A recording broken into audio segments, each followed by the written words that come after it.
Hey, what's up, y'all? I'm Kyle Downey, and this is the Sports Download, the show where a Los Angeles native talks sports from a fan's perspective. I might not be unbiased, but I keep it honest and real with you. Alright, a lot has happened in the 4 days since I last recorded. Uh, whew, Western Conference Finals is over, and the Lakers have been swept. And I had to wipe some tears. Nah, not real tears, just metaphorical. I'll be honest, I was very surprised that Denver swept the Lakers. I was very surprised. I thought the games were going to go 6 or 7 games in the series. I was very surprised. Denver's a really good team. First of all, tip of the cap to them. They are really good, and Jokic is great. Jamal Murray is great, and they have a lot of great role players. KCP, Aaron Gordon stepped up defensively, and they have a really good big team. Bruce Brown. I was very impressed with them. Very impressed. I think that the better team won, and there's a lot that goes into that.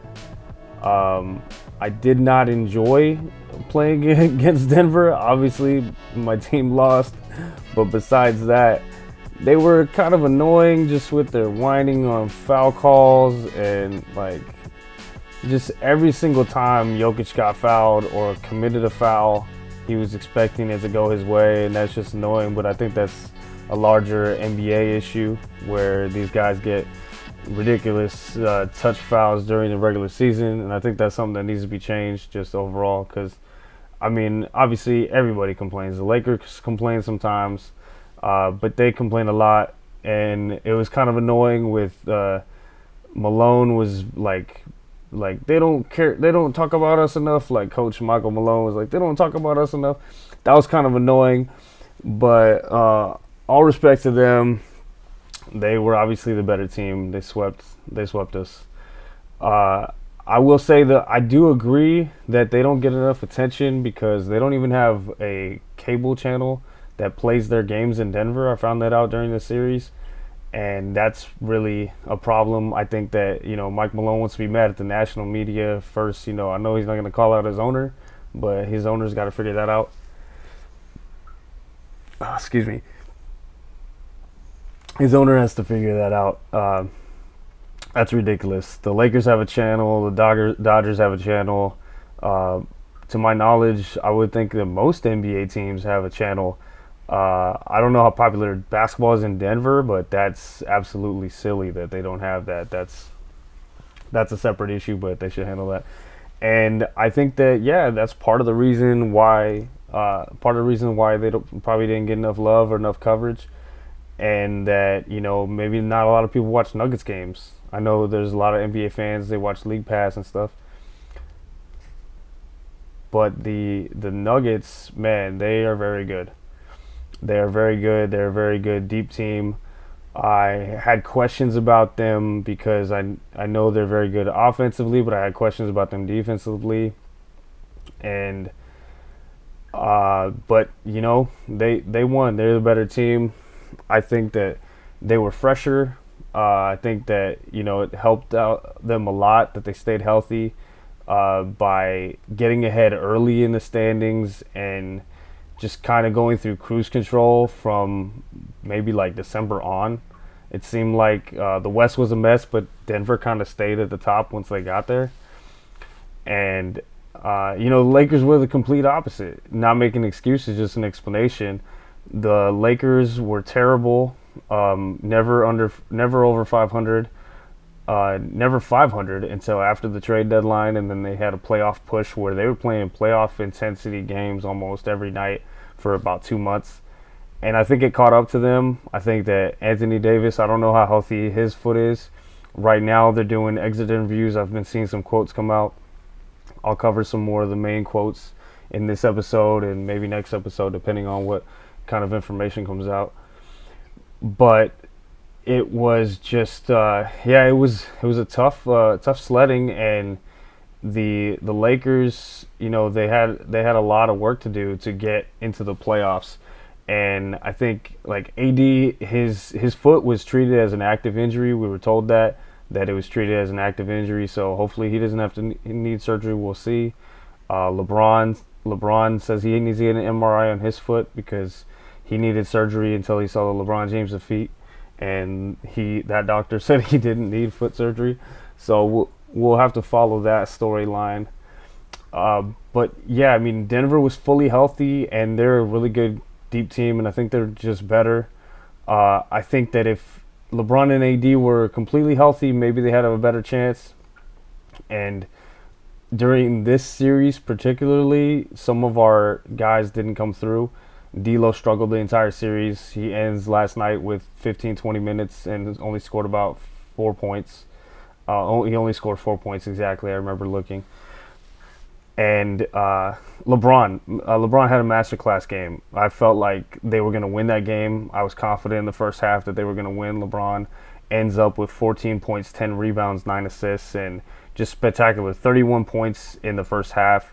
He's played almost the whole game except for about 3 seconds, I believe, and he played incredibly. AD was not great, which is sad because I feel like he was pretty good this series. I feel like he was really great this postseason overall, except he wasn't there in an elimination game, which is damaging. Obviously, damaging just to the end of the series. It would have been tough going into Game 5, but I mean they were up 15 points.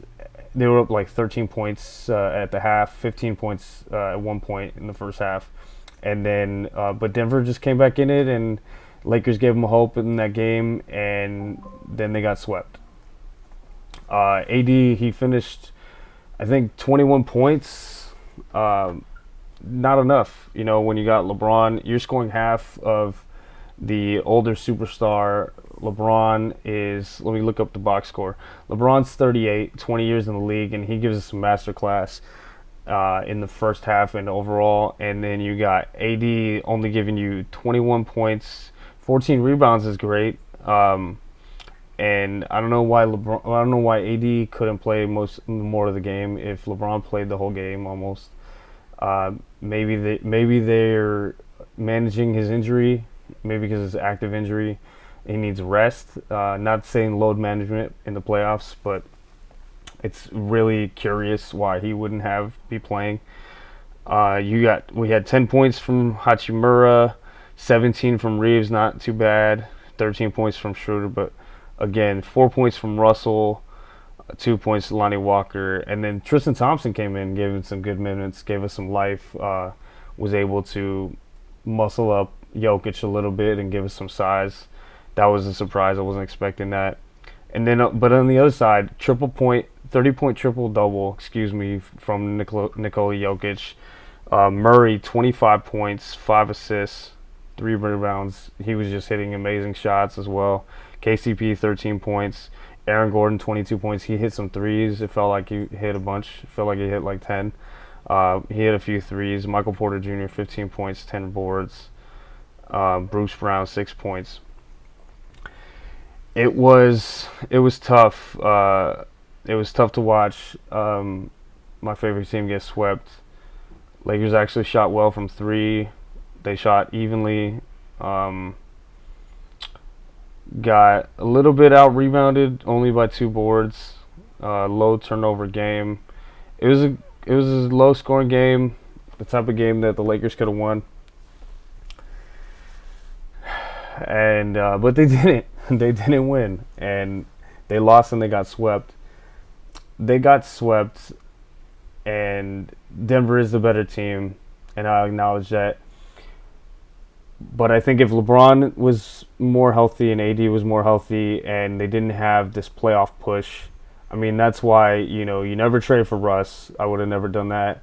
And and then you wouldn't have wasted last year of LeBron. But they did make trades to fix it, and they did have a hell of a run to the Western Conference Finals. They had a hell of a run to the Western Conference Finals, and it's not a championship. That's what the Lakers the Lakers do is win championships. That's always the goal for every team, especially a team like the Lakers. But I'll say it was successful in the fact where, relative to expectations, they went to a place where they were 4 wins away from getting to the finals. And, I commend them. I think it was great. And I think that they were in every game at various points. They were getting blown out in the first game, and then they came back to where they made it close, and they could have won that game, but they had blown the opportunity by starting small. Game 2, it was close, and they were winning. Game 2, I felt like that was when they let slip away. Game 3, they could have won at points. They ended up losing by 11, but at certain points they were close.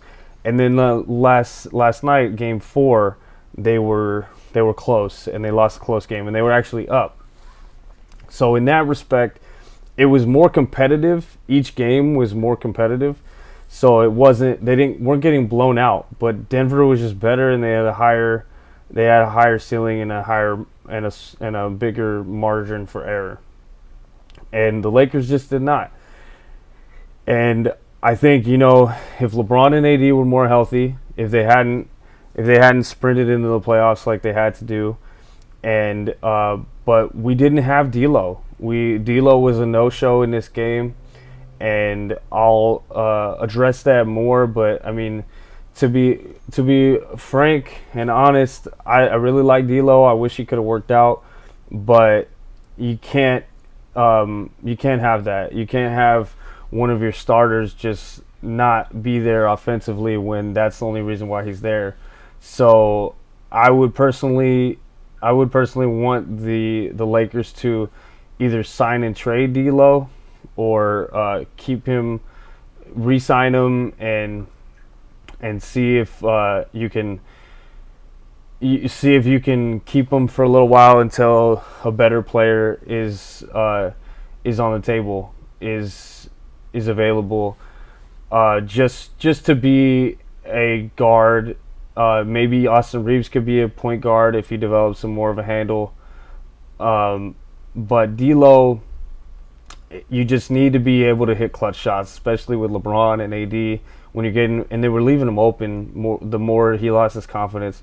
And it sucks. I hate to see it because he had some good moments in the postseason, but with that being the lasting taste of what D'Lo can do, and he hasn't been a playoff performer to this point, I think that he has been there at certain points during the postseason, but he just didn't show up in the biggest moments, and you need a guy that can. So I would either look to trade him or keep him and see what we could trade to get him, to get a better replacement for him. Excuse me. I think that AD has to be better, as I mentioned. AD 21 points in a 21 points in a closeout game, in an elimination game, is unacceptable when your oldest player is giving you 40 points. I just need AD to be more offensively. I know that he was dominant defensively and he was a great player this postseason, but in this matchup, he wasn't. He was good at points defensively, but he wasn't so dominant, and I think it was noticed sometimes, his defensive presence, but it's just like that's kind of an excuse, to be honest. And I love Anthony Davis. I joke that he's my largest adult son to my wife. I joke like that's our son, AD. I'm so worried about him when he gets hurt. And I'm not saying to trade him, but he has to get in shape if he needs to drop some weight so that he can be more effective and more agile, because when he was slimmer, he was just more agile and was able to be more versatile. He's spectacular defensively, but offensively, he should be able to jump higher. He's 37 foot. He should be able to jump higher and dunk. And just he needs to destroy people on both ends.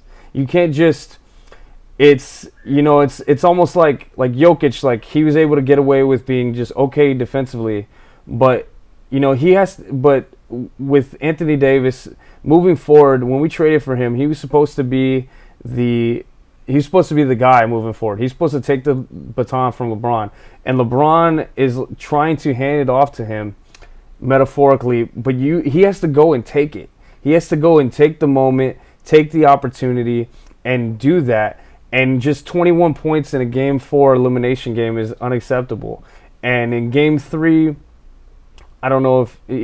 I could go back, but I remember he had 40 points in Game 1, 17 points in Game 2, I think, and then 28 points in Game 3.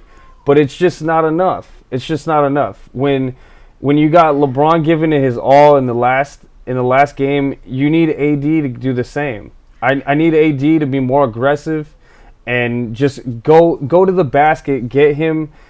I would have loved to see more pick and roll, giving AD the basket. I would have loved to see more opportunities of getting him moving towards the basket to get easier buckets. And so, yeah, I would say he needs to get in shape over the offseason, heal up, and if he needs to have surgery.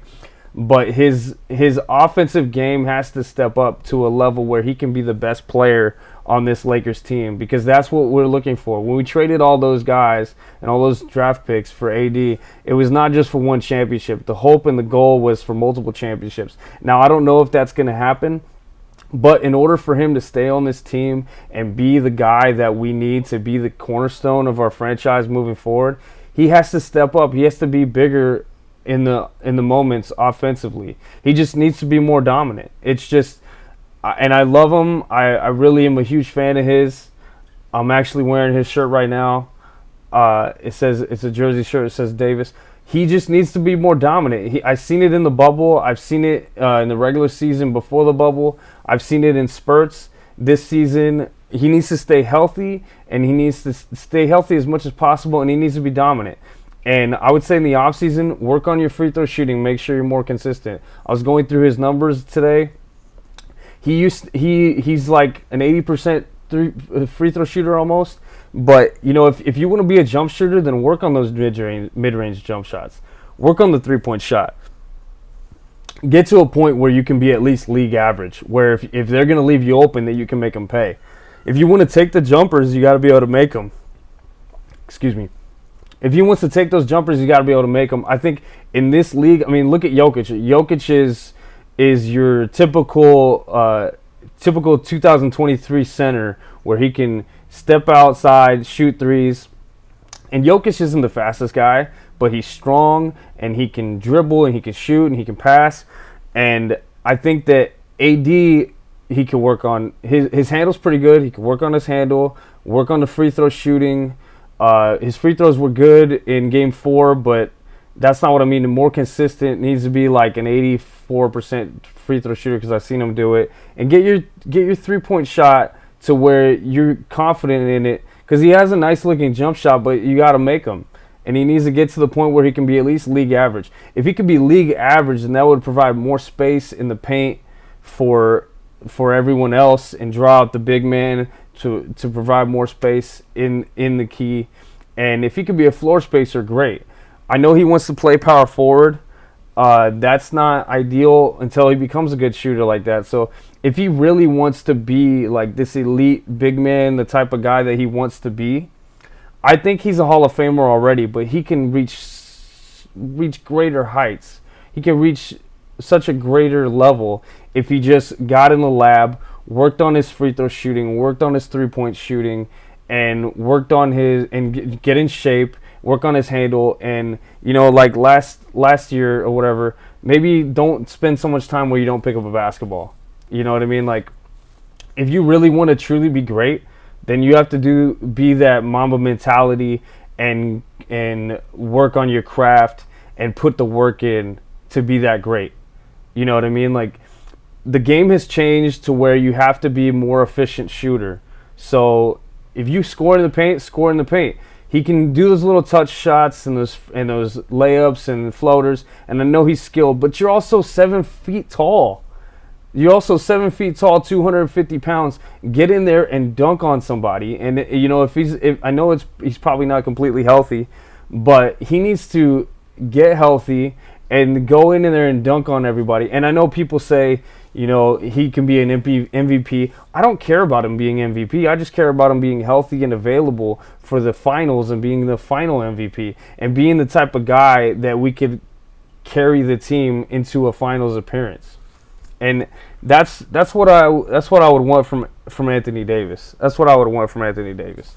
I also, I think in this playoffs we saw who we could keep. Like I know I talked about trading D'Lo. We have to keep Austin Reeves at all costs. Re-sign him no matter how much it is, whether it's $25 million a year. Re-sign him, keep him, match whatever, give him whatever offer you can first, Lakers, and then match whatever's happened, because that man has made such a leap from his freshman year to his sophomore year.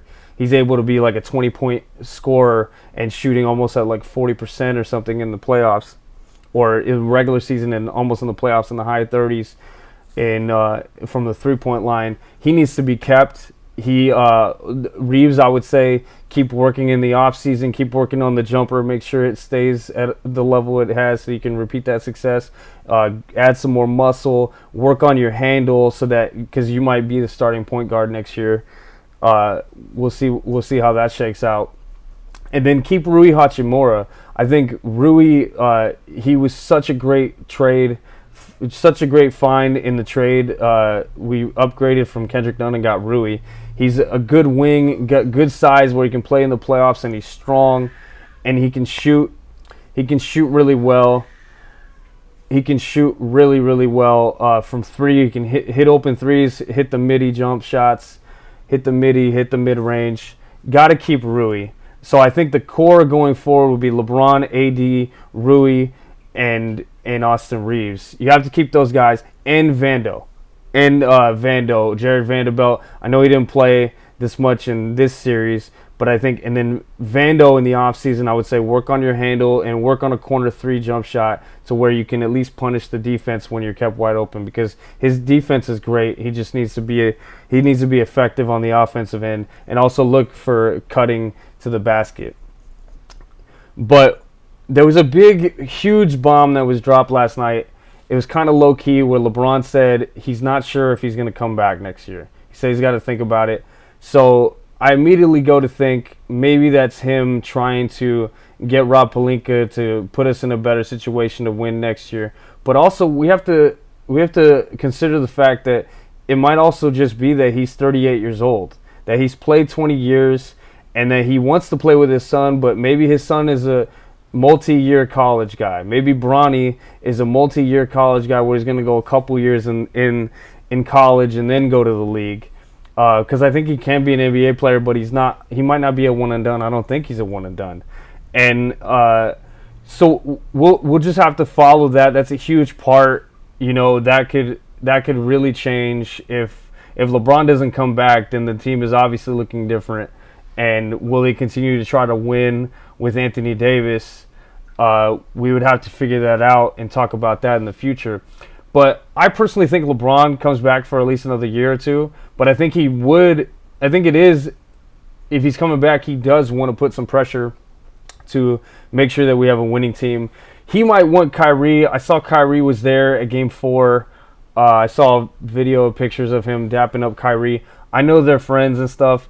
I don't want Kyrie. Just, let's not touch any of the political stuff or any of the things that, he got suspended for tweeting out a video that he didn't do much research into, or, whatever. We don't have to quite cover that. But that's in the past. I didn't agree with the video. I didn't agree with tweeting that all hate is bad. We should love one another and respect each other's cultures. And I'm not saying Kyrie's a bad guy, but he just makes bad decisions in life, and he's just not available on the court. Where he just makes bad decisions where he's going down the YouTube rabbit hole and doing research on YouTube, and that can get you in trouble. Unless you're watching the Sports Download, if you keep clicking on certain things, going down the YouTube rabbit hole, it's not always good. And I think just a larger topic is that you can, news is hard to come by. We have to be adults and make discernment upon what is real and what's not. And there's a lot of theories and crazy things out there. I mean, I can go on YouTube and just be like, oh, aliens are real, and all of a sudden conspiracies can dive into something where it's like talking about some sort of hatred of a certain culture or something. And so you got to be careful. And I just that worries me. But also on the court, Kyrie's a great player on the court, but he's only won with LeBron. And when he tried to leave and do his own thing, it didn't work out. And he doesn't stay, and he's flaky, and he doesn't show up to games. He doesn't show up to practice sometimes. Sometimes he just wants to take time off when it's, people depend on a guy, and people depend on a guy like that who makes that much money. And I just think it's a bad idea. And first of all, I think Dallas is going to keep him. And then I'm seeing rumors coming out about getting Trae Young or getting Dame Lillard. Listen, Trae Young's a really good player, really good young player, all-star caliber player. Damian Lillard is one of the greatest players ever to play the game. Dame Lillard, I love him. But we did the 3-star thing with Westbrook, and it just didn't work out. We did the 3-star thing, it didn't work out, and it's because it caps you to a certain respect, to a certain aspect of the salary cap. It's hard for you to build a winner when you have 3 guys that make as much as LeBron, AD, and whoever the 3rd star might be. So I'm off the 3rd star model. I was open to see what would happen with Russ, but I had my questions because he couldn't shoot. And I'm not going to clown on Westbrook here. I'm not going to make fun of him. He's a Hall of Famer player, and it just didn't work out because, like I said, he made too much money, and we weren't allowed to get the right pieces due to the salary cap. And you got to go over luxury taxes. But I would stay away from the 3rd star model. Let's say we keep LeBron. Let's say LeBron doesn't retire yet. You just got to build around the depth. Keep LeBron, AD, Austin Reeves, Rui Hachimura, and Jared Vanderbilt, and see what happens with Bamba. See if you want to keep him. Beasley, probably trade him. D'Lo, probably trade him. Or if he can become a playoff performer, I hope so. But probably trade him and just keep that core 5 of AD, LeBron, Austin Reeves, Rui Hachimura, and Jared Vanderbilt. That's a core 5 that's great to build upon, and just surround the depth with shooters and defense that LeBron has historically been successful with. So that's my take on that situation. I would not want to get a 3rd star because we saw what happened. It's only worked a few times. I mean, it's worked multiple times in history, but it all depends on if the salaries are structured correctly. And in this day and age, guys they want to win, but they're also trying to, make money for their family, and I don't blame them. I want to make the most money possible, but it just doesn't make sense to me. To me, having LeBron, AD, 2 stars and good depth around them, that's how you get it done. I mean, look at Denver, the team that beat us. They have Jamal Murray and Jokic is probably the higher paid. I don't know. I'd have to look at his contract. But you have Jokic as your superstar, Murray's a star, and then they have all this great depth around them. That's the path. That's the path moving forward. That's what I would do. So LeBron hinting at retiring, that's, I don't think he's going to retire, but it's definitely something that we should follow. I will keep you updated on what they say in exit interviews. I'll cover the main topics, anything that pops out at me. I saw this morning that Pelinka's talking about, proof of concept, and that he likes this roster, and that he wants to keep the young core together, which I'm hoping he's talking about the 5 that I'm talking about, LeBron, AD, plus the core 3 of Rui, Reeves, and Vando. I'm hoping he's talking about them. And he did talk about Austin Reeves, how he had an incredible season. I think LeBron comes back, but I think you got to make it worth his while. I think you got to make it worth his while and build him a contender. I think that's what you got to do. Sorry, I had to pause for a second. Yeah, Pelinka says they made it an advancement. I hope he continues on that path, and then I hope he commits to what he said earlier about pre-agency. That's what he said when he got Rui. Hachimura and all these other guys at the trades. I say keep that core five of AD, LeBron, Reeves, Rui, Vando. Got to keep those guys moving forward, and it's going to be an interesting and fascinating summer for the Lakers. Again, really sucks to lose. Denver's a better team, and I hope and pray LeBron and AD get healthy and feel better and come back stronger next year. Hope LeBron has another one or two in him, because I know he wants to win more championships, and I hope that he can get it. I hope that he can get it for the Lakers, because unfortunately just one championship is not enough, because we've seen guys come. Shaq came and he got 3 with Kobe, and Powell came and he got 2 with Kobe. So, Kareem came and he got 5 when Magic was drafted. So that's just kind of what the Lakers are used to, and Lakers fans are used to that type of winning. And it would be disappointing, unfair as it may be, it would be disappointing if LeBron only won one championship. So it's definitely going to be a fascinating summer for the Lakers. I can't stress enough, I really hope that they keep those core 5 guys. And moving forward, there's a lot to be excited about. And I really hope that, please, just Lakers, stay away from the third star. I know it's enticing. I know you want it. Please stay away. Resist the temptation and keep these core 5 and build around with more depth and more defense and shooting. And get a backup center. If it's not Mo Bamba, get a backup center. Give AD some help. But that's what we need to do. That's what we need to do moving forward. And tonight we see what happens in Game 4 of the Eastern Conference Finals.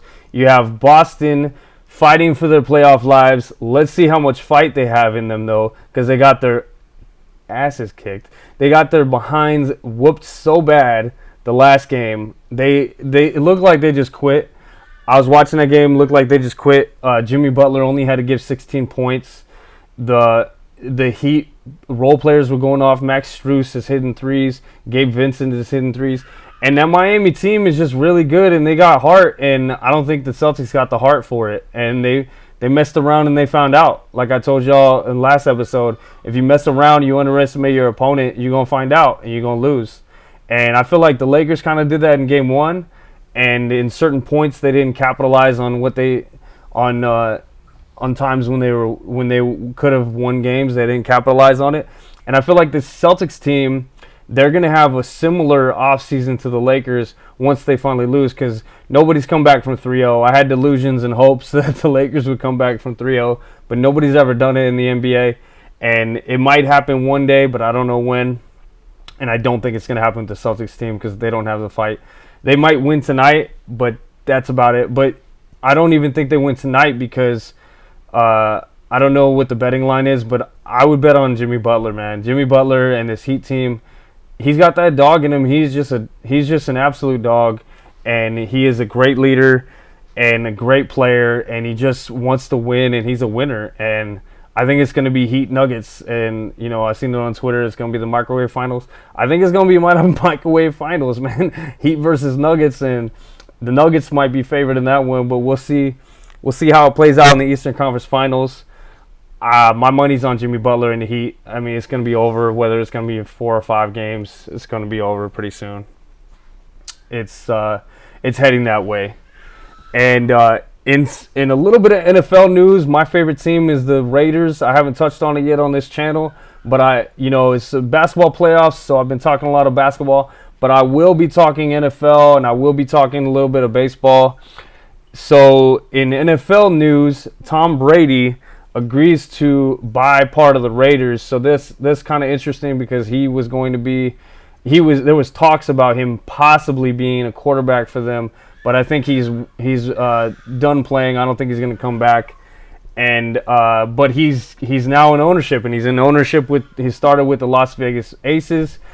He joined with the owner there, with Mark Davis. And I think that's really cool, investing in women's basketball. I love it. I'm a big proponent of women's sports. And I think the more love women's basketball gets, the better. It's amazing. Shout out to the Sparks. They won their first game. I have to see when the next game is. Let's check it. Let's check it while I got y'all live. Not live, but while I got y'all listening. Let's see when's the next LA Sparks game. But so yeah, Tom Brady is buying and investing in the Raiders now as well. He's going to be a part owner as long as the NFL approves it, pending approval. So the Sparks, they beat the Mercury in Brittany Griner's first game back. Welcome home, Brittany Griner. I'm glad the Sparks won, but I'm also glad that you're back. So congrats to you. Much love to you and your family.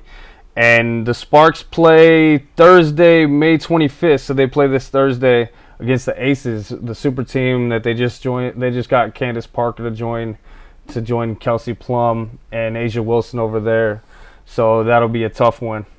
I'll be checking that one out. And yeah, so Brady agrees. So coming back to the Raiders, Brady agrees to buy part of the Raiders. Good for him. I'm not sure how that affects the Raiders long term. Maybe he could give him some advice. Poor Jimmy Garoppolo can't run away from Brady far enough. Can't run far away enough from Brady. Let's see what happens with Jimmy Garoppolo too, man. He's going to be the quarterback. And Devontae Adams is talking about, they didn't really talk to him much about who's going to be the quarterback, and I hope that we can keep Devontae Adams. But to be honest, I was not okay with letting Derek Carr walk. I was not okay with that. So I mean, Garoppolo's a decent player, but he doesn't have a big arm, and I'd much rather the Raiders be bad so that they could draft Caleb Williams. I would love it if they could just tank. I'm not a big fan of tanking. But, if you need to, like how the Spurs went and tanked and got Wembanyama, who's going to be a transcendent player. Caleb Williams is a transcendent player. People are saying he might be the greatest college quarterback ever. He's looking like Patrick Mahomes, how he can just maneuver and run away from guys and just has great maneuverability, great arm. I love Caleb Williams. He's a Trojan. I'm so glad he came to the USC Trojans, because I'm a USC Trojan fan, and he's so fun to watch. I would just love it if the Raiders just sucked this year so that we could get Caleb Williams. That would be incredible. Speaking of incredible, the Dodgers have been on this incredible, unbelievable run, and they're winning games in their first place in the National League, despite the fact now, though, that they have to deal with injuries. So, unfortunately, they have injuries to Dustin May. He's got an arm issue. I hope and pray that he heals up, because he's a very special young pitcher, and we're losing pitcher depth bad. And Urias is hurt right now. I'll try to cover that more later. But luckily the Dodgers are winning and playing well, and they just beat the Braves last night. So shout out to them. Hopefully they can stay afloat, and hopefully these young pitchers that are coming up can if not crack the rotation, at least help with what they got going on. And but shout out to the Dodgers, man, for winning despite people being down on them, and they were looking kind of just so. They were 500. I was getting kind of worried about them. I don't know if they're going to trade for Ohtani this year or hopefully sign Ohtani in the summer, but I think Ohtani stays on the West Coast, and he's definitely going to leave the Angels. So I hope Ohtani stays in LA and just moves from Anaheim to LA basically and becomes a Dodger. And hopefully we don't have to trade for him. Hopefully we can just sign him in the off season. But I'd rather trade for him and get him as soon as possible, as soon as you can. So that's obviously what I'd rather do, because Ohtani is so special, man. He's a modern day Babe Ruth, and he's even better than Babe Ruth. So that would be such an amazing, incredible signing or acquisition, however they do it. And I'd love to just sign him, because we got a lot of young players that I'd love to keep, like Dustin May, and I'd love to keep Urias if he'd like to stay. And also James Outman has hit the scene, and just he looks to be like a great hitter and a great young player. So I'd love to be able to keep our players, but sometimes it might be better to just go for Ohtani now. Sometimes it's better that way. But he can always come in the offseason, and hopefully it works out that way. This has been the Sports Download. Thank y'all so much for checking me out. Please like and subscribe. I really appreciate y'all checking out the show. Please like, subscribe, and leave comments. Let me know if there's something you want me to talk about, something you want me to cover. I cover a lot of LA sports, cover a lot of local stuff, but I try to go nationally as well. And so once again, appreciate y'all checking me out. Please like and subscribe, and have a good day, y'all. Peace, love, and God bless.